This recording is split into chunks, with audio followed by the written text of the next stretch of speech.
राम राम जय राजा राम, राम राम जय सीता राम, राम राम जय राजा राम, राम राम जय सीता राम, राम राम जय राम। सज्जनों नमस्कार, भक्ति उदय चैनल में आपका हार्दिक अभिनंदन है। दोस्तों, हम सभी लोग जीवन में आर्थिक तंगी को लेकर बेहद परेशान रहते हैं।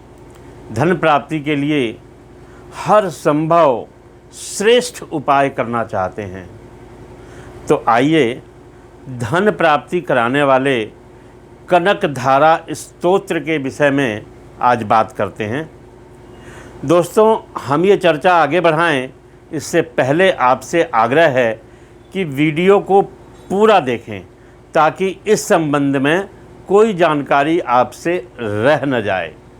साथ ही आप हमारे चैनल पर यदि नए हैं तो कृपया चैनल को सब्सक्राइब कर लें और बेल आइकन भी दबा दें ताकि हमारी अगली और उपयोगी वीडियोस की नोटिफिकेशन आपको समय पर मिलती रहे। सज्जनों, कनकधारा स्तोत्र चमत्कारी और शीघ्र फल देने वाला है। यह स्तोत्र धन और दरिद्रता संबंधी समस्त दोषों का शमन करने में अत्यधिक सक्षम है। इस स्तोत्र की महिमा के विषय में कहा जाता है कि यह स्तोत्र अति निर्धन भाग्यहीन के यहाँ भी साक्षात महालक्ष्मी को बांधकर स्वर्ण वर्षा करवाने की अद्भुत क्षमता रखता है। आदि गुरु शंकराचार्य ने कनकधारा स्तोत्र द्वारा एक गरीब के घर में धन की वर्षा करवाई थी। इस विषय में एक कथा प्रसिद्ध है। एक बार जगत गुरु शंकराचार्य भिक्षा के लिए एक दरिद्र के घर पहुँचे। उस घर में एक वृद्ध स्त्री रहती थी। वृद्धा ने भिक्षा के लिए आए शंकराचार्य को एक सूखा हुआ आंवला दिया और बड़े ही करुण स्वर में बोली, बेटा, मेरे काफ़ी ढूंढने पर भी मुझे सिर्फ यह सूखा आंवला ही घर में मिला, इसे ग्रहण करो। शंकराचार्य ने उस वृद्ध स्त्री की आर्थिक स्थिति देखी तो वे रो उठे। उन्होंने तत्काल माता महालक्ष्मी का आवाहन किया।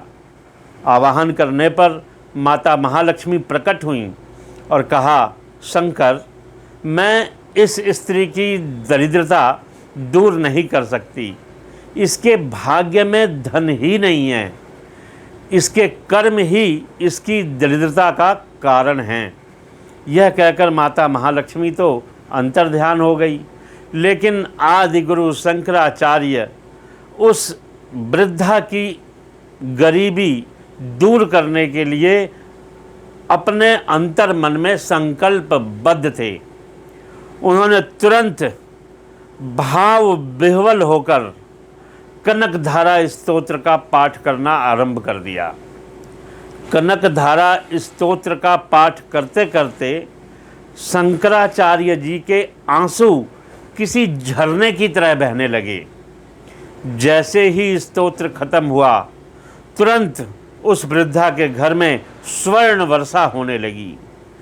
तब माता महालक्ष्मी पुनः प्रकट हुई और बोली, शंकर, तुमने इस स्तोत्र का निर्माण करके जगत का कल्याण किया है। इस कनकधारा स्तोत्र का जो भी भक्ति भाव से पाठ करेगा उसके कुल में धन का अभाव नहीं रहेगा। धन प्राप्ति और धन संचय के लिए पुराणों में वर्णित कनकधारा स्तोत्र चमत्कारिक रूप से लाभ देता है। यह सिद्ध मंत्र होने के कारण बड़ा ही चैतन्य माना जाता है।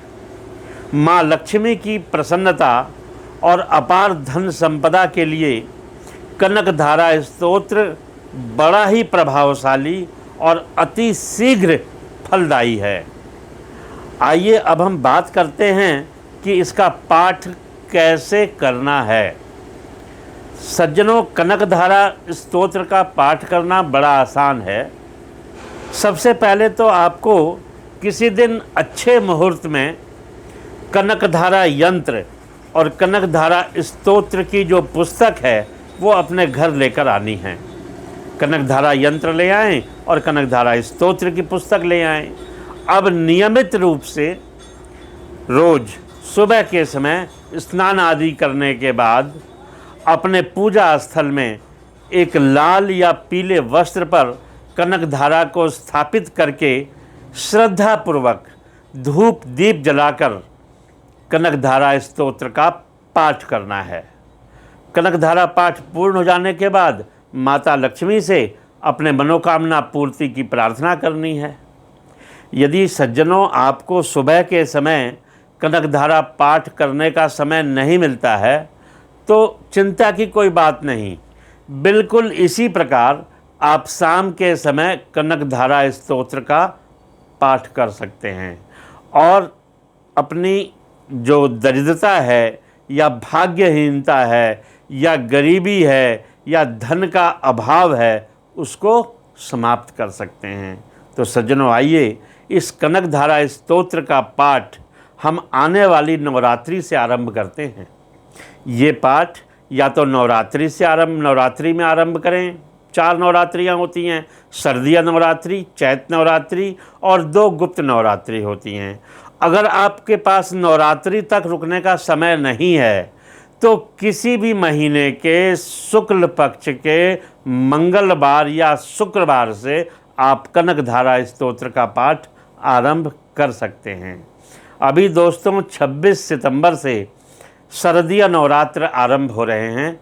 इन शरदीय नवरात्रों में कनकधारा का पाठ करना बड़ा ही लाभदायक रहेगा।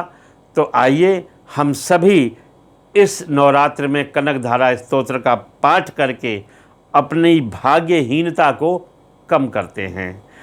जय माँ लक्ष्मी।